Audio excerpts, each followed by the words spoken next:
Hi, good morning. Today we're going to look at electric current.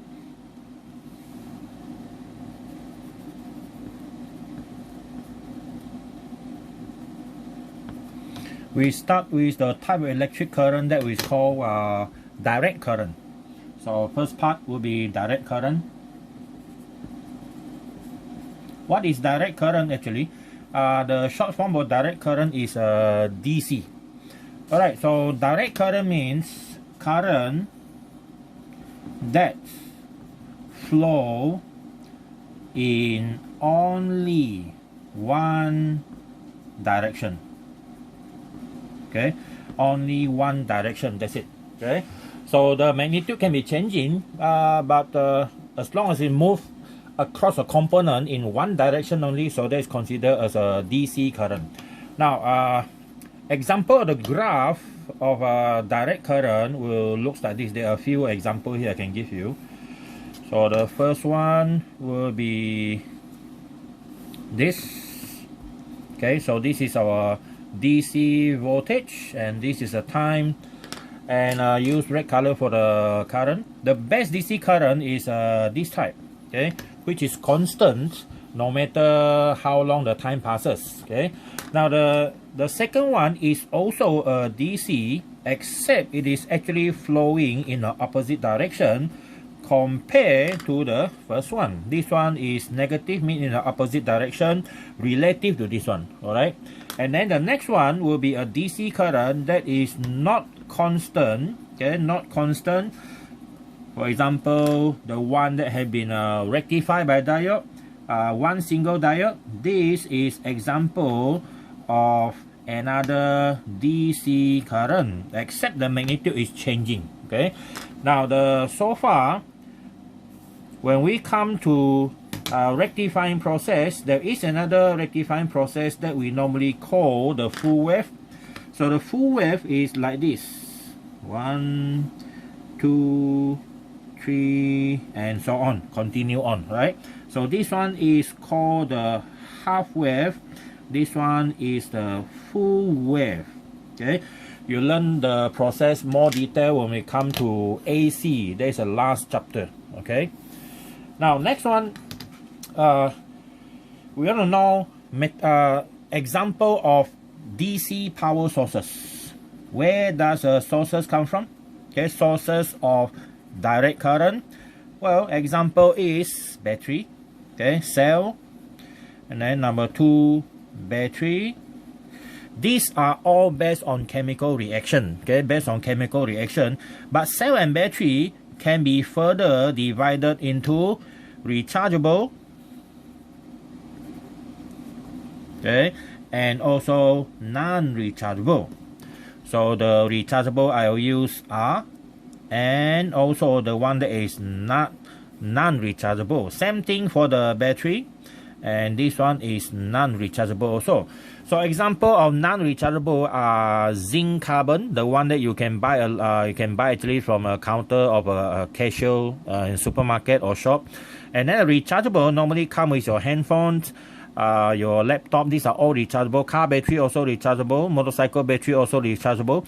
But there are a lot of lithium-ion battery now. You can sell actually in pieces, one whole piece that give you 3.7 volt. That one also rechargeable. Okay, so rechargeable have an advantage, which is the recycling process can go up to sometimes 1,000 times. Okay, so that means you really save a lot. Okay, you really save a lot. Except one disadvantage is quite expensive compared to the non-rechargeable type. All right, so other than that, we can also get DC sources from fuel cell. Okay, fuel cell. Well, fuel cell is a technology used actually quite long ago, 1969 in Apollo mission. They also having fuel cell at that time, except the process are actually expensive to produce them. So fuel cell actually converts hydrogen gas and oxygen gas, pure, okay, to get the highest efficiency into electricity, water, and heat. These are the 3 things needed by the astronaut in the space. So, but normal usage, if you have a fuel cell at home, normally you can actually use air which contains like 20% of oxygen, and then you can use some sort of other gases that contain hydrogen, like maybe methane gas. Okay, methane gas is also possible. Of course, the efficiency of the cell is not high compared to pure oxygen and pure hydrogen. All right, so this is sources of DC. Now, other than that, the next one is the one that none of the 1, 2, 3 type, which is the rectify. Okay, rectify DC from AC. Okay, rectify DC from AC, something like this, half wave or full wave. All right, so the purpose of DC, or you can say DC is the first one discovered in chemical cell normally by Voltaire, Ampere, and these people. So the purpose of DC is actually used in a semiconductor, okay, in electronic components.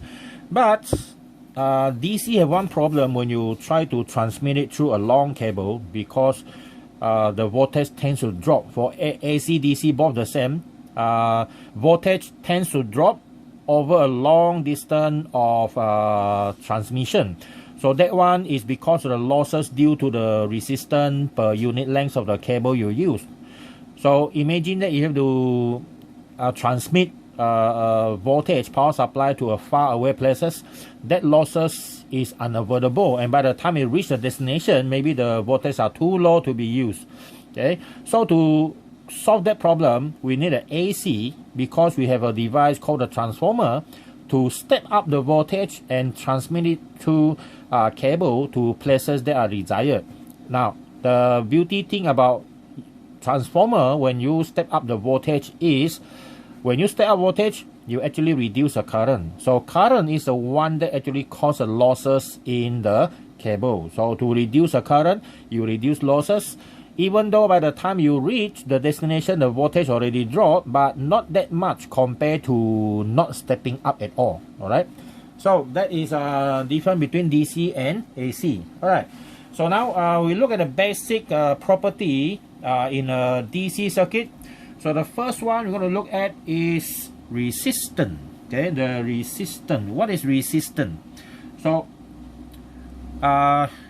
resistance has something to do with the property of a conductor, okay, to resist the flow of electron. So that is resistance.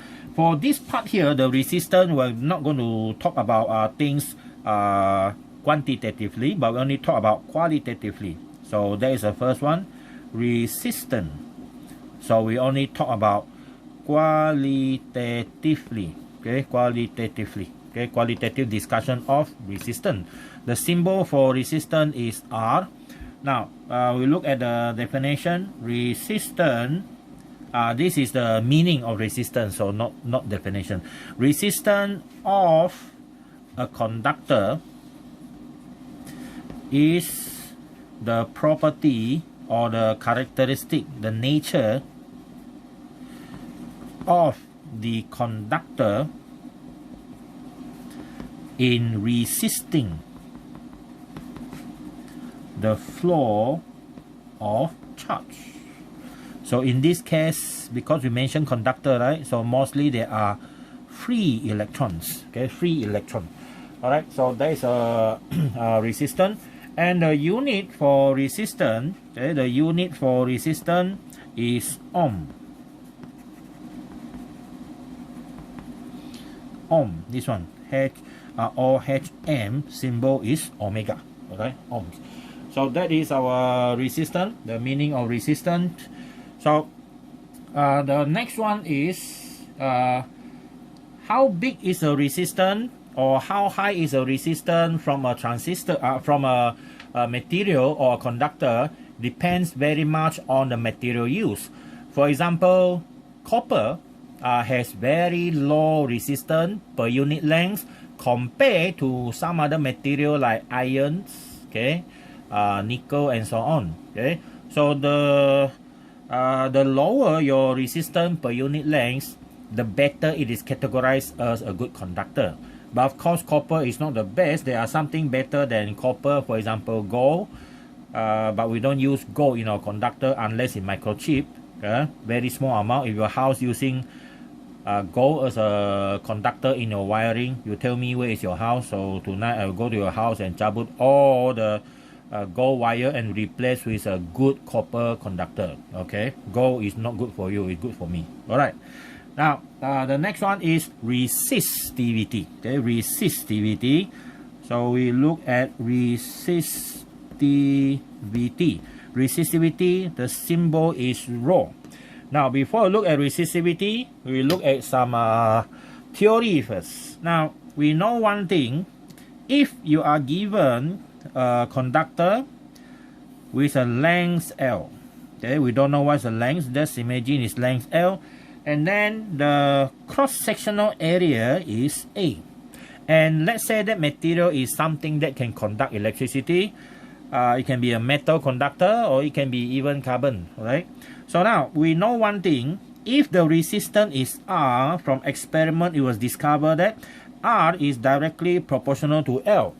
The longer your wire, the larger is the resistance. The next one is, if you have a thicker conductor, you have a lower resistance. All right, so that is the two main characteristic how resistance is depending on. So the longer the conductor, for example, you have two conductor like this, okay, one is this long and another one is this long. So definitely the longer one has a, how we call it, the larger resistance compared to the short one. All right, now another example is, let's say you have two conductor of the same length. Let's assume these two have the same length. Now this is a thicker conductor, this one is a smaller conductor, so that means this one is going to have a lower lower resistance. All right, so that is the theory about the directly proportional to the length and also inversely proportional to the surface area. For wire, normally our wire has a shape of circular, but there are some designed conductor to have a shape of what we call it, rectangular shape, okay, or square shape, for the purpose of maximizing the cross-sectional effect of a conductor. All right, now when we combine both of these, we get something that looks like that. And finally we have R is equal to, we put a constant here when we change into equation, L over A. So that is our equation. That's physically we can actually calculate the resistance of a conductor if we know three things. Number one is how long is the conductor, the length, and then the cross-sectional area of conductor, which we can calculate using the pi r square or 1 over 4 pi d square. And then other than that, we need one more thing, which is the intrinsic property of the material, the resistivity. Okay, so rho is the resistivity of the conductor's material. Okay, as I said just now, resistivity depends on material you use. For example, copper is low, and then another one is nichrome is very high. That's why copper is becoming a conductor throughout the whole house. And then nichrome is a type of wire that actually create a lot of heat when you pass through the certain amount of current. That's why it is used as a heating element in a heater and so on. Okay, now example of the rho value, I can give it here. There's a book that gives us the value. Give me some time here. So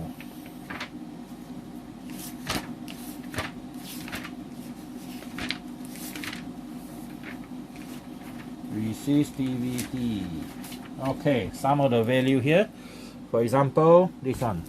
Okay, so silver, okay, oh sorry, copper is better than gold. Okay, copper is better than gold. Now look at this thing. All this happen at 20 degrees Celsius. So silver is so far the best in this group here, and then followed by copper. Copper is 1.6 at 10 to the power minus 8. The unit is ohm meter. And then if you go down the list, tungsten 5.6, and then the last one, nichrome. Nichrome is the alloy of nickel, ferrum, and chromium. Ferrum is an iron. Okay.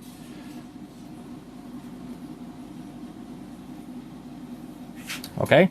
So other than that, if the raw value is very high, for example, look at this one, rubber, glass, and so on, they all have 10 to the power 9. They are all positive indexes. These are all negative 8 here.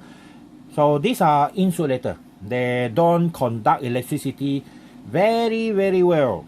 They don't. So in between, you have somewhere in between positive index and negative 8, which is negative 5 and negative 3 and so on.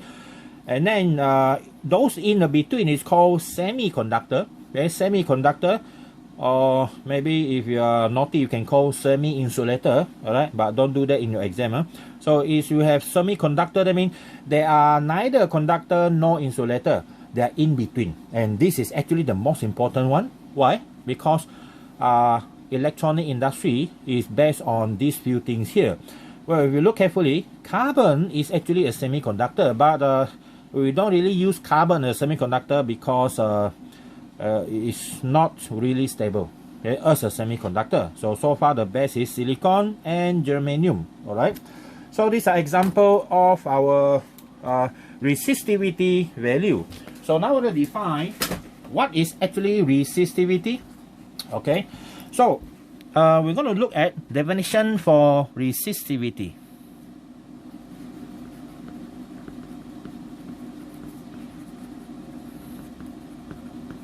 Okay, definition of resistivity. So first we have to draw a diagram that looks like this. The resistivity of a metal, for example, let's say you choose copper. Okay, copper. Now we assume that the length here is 1 meter exactly, and the cross-sectional area here, A, is equal to 1 meter square. Okay, 1 meter square. So the resistivity, okay, definition, resistivity of a material, okay, rho, is defined to be the resistance across, okay, across 1 meter, okay, 1 meter length of the material with cross section, okay, with cross section area of 1 meter square. Now if you make copper into this size, cross sectional area 1 meter square, and then the length is 1 meter. So when you measure from the left and the right terminal of this copper, the resistance value is like what we have just now. It is 1.64 10 to the power 8. Okay, so for copper, 1.668 10 to the power negative 8 ohm meter. So if you measure the distance 1 meter with a cross-sectional 1 meter square, the resistance of this copper, okay, supposed to give you 1.68 10 to the power negative 8 ohms. Okay, so that is the meaning of resistivity. All right, definition for resistivity. All right, so the formula for resistivity, of course, is from here. Your rho is equal to RA over L. All right, so that is the definition for resistivity, and this is a formula for us to calculate the resistance of a material if you know their resistivity, their length, and also their cross-sectional area. Okay, so that is the first part, the third part for resistivity. Okay, and then we're going to look at resistor in series and parallel. So these are page 1. Now we go to our page 2. Resistor in series and parallel, we call that one resistor network. Okay, a resistor network. So our resistor network comprises of two types. One is, number 1A is series connection. Okay, series connection. So a series connection will be something that looks like this. Let's say you have 3 resistors, 1, 2, and 3. We call this one R1, R2, and R3. Now, if you connect this resistor to a power supply, let's say a direct current power supply,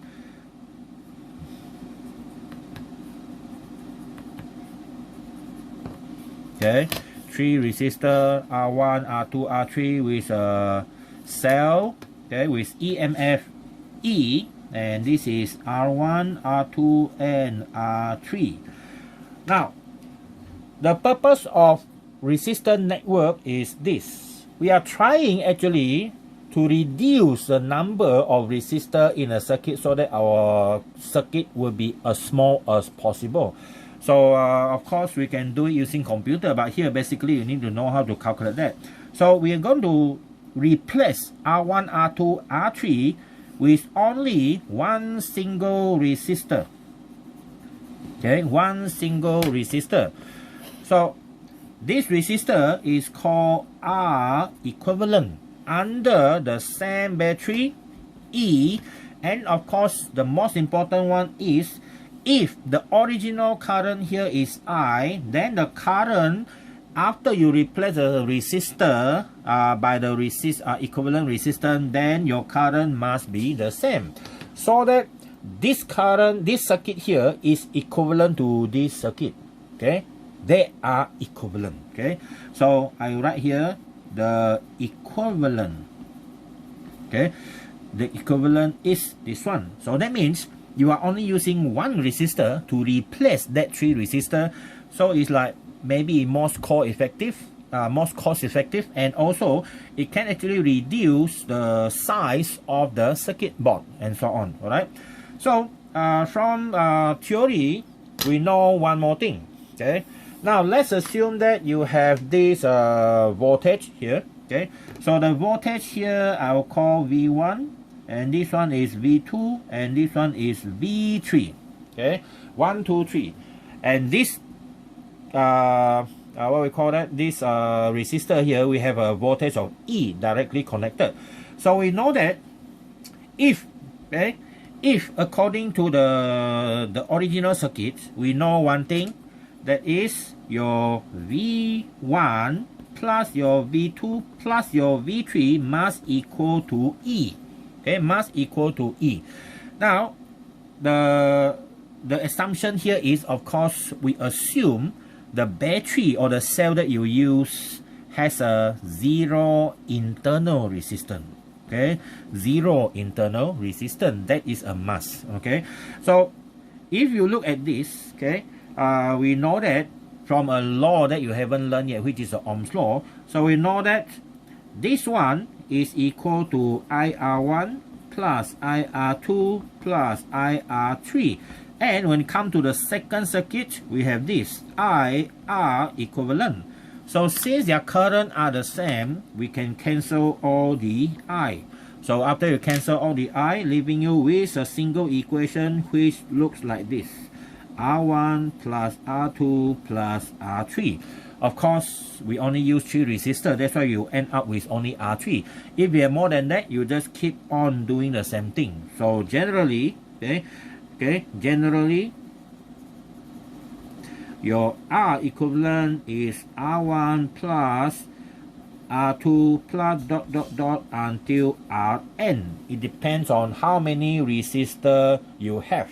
In this case, we have N resistor, so that's why we have until Rn. Alright, so that is the first one, series connection. Okay, series connection. Next one, B, is a parallel connection. Okay, parallel connection. So our parallel connection looks like this. So I will say I connect directly to the battery first. So we have first one,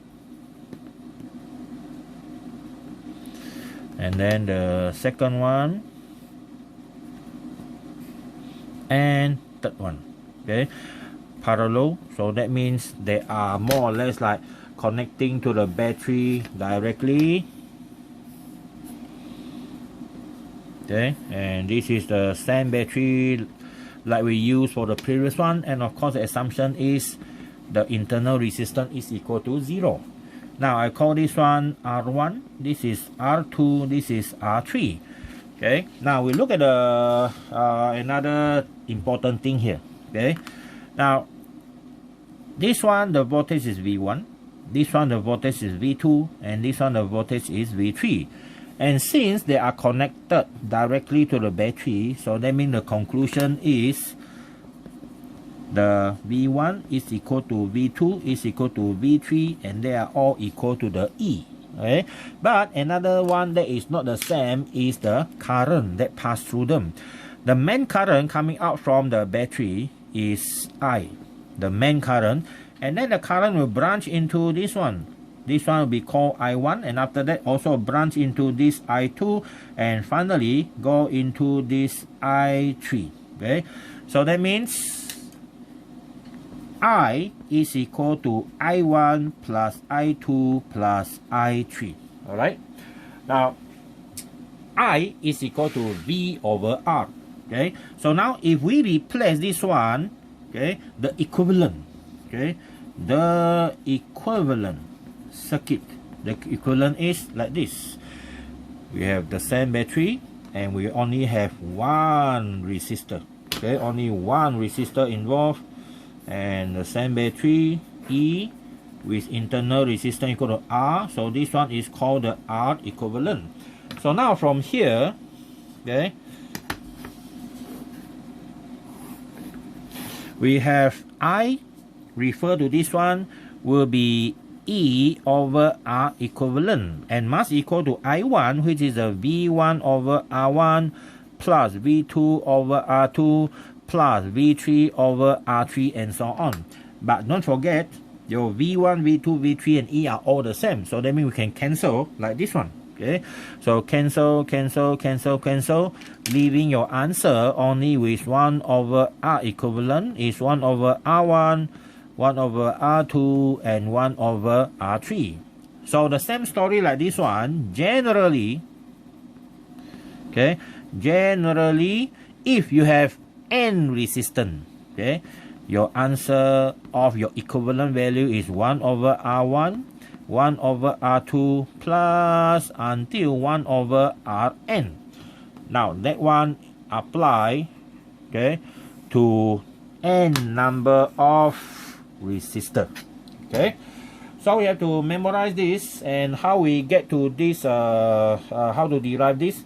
Well, that one is the first one, series, and this one is a parallel connection. Okay, so that one is our resistor network.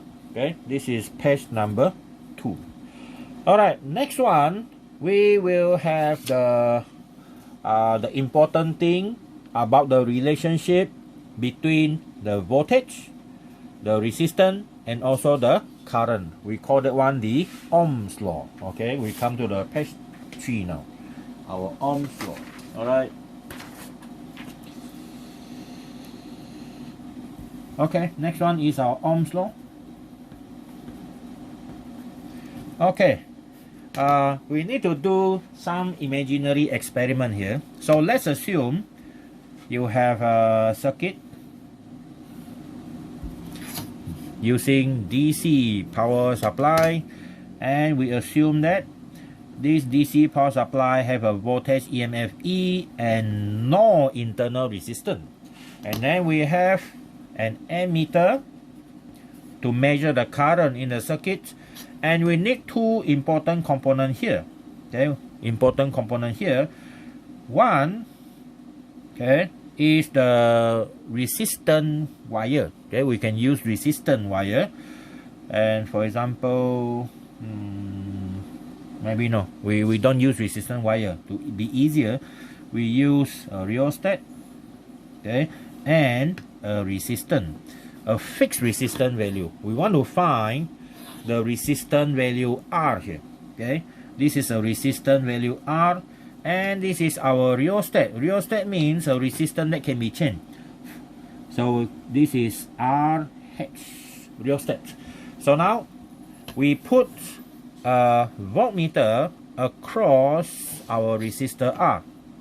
Okay, voltmeter V, and this one is to measure the V voltage across the resistor R, and this one measure the current that pass through the resistor R. All right. So now our experiment starts something like this. You need to have two value recorded. Okay, two value recorded. So you start by increasing that's putting the rheostat to the maximum. Rheostat is a resistance that you can change. You can change to the maximum and also minimum. So let's say increase to maximum. Okay, you measure the voltage between both of them. Okay, so the voltage V will be in volts, your current will be in ampere. Okay, so now when you start with maximum, you always have a certain value. Okay, so just to repeat, by adjusting the rheostat, you'll be decreasing the rheostat. Okay, and when your rheostat decrease, so that means the total resistance is decreasing. Why? Because this one in series, right? So when this one is decreasing, of course your current is increasing. So now we have a relationship.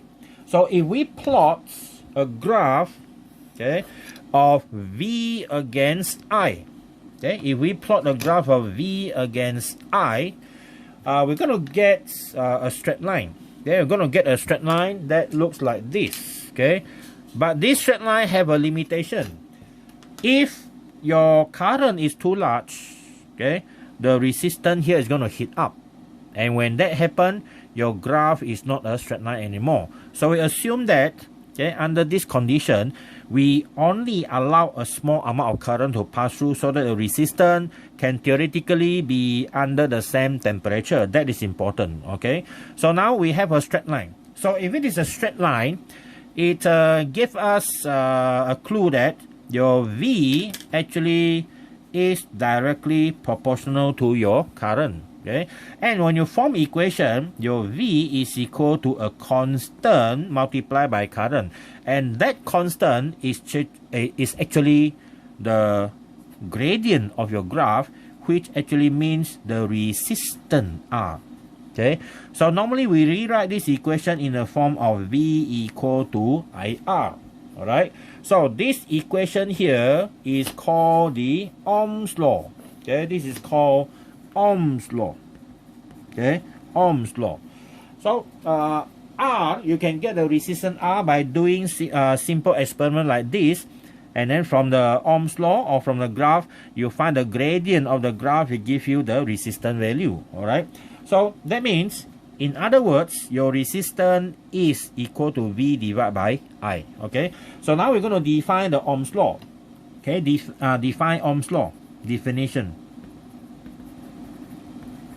of Ohm's law. Later, we're going to define the resistance like before. Okay, these are page 3. So now definition of Ohm's law. Okay, Ohm's law states that this one.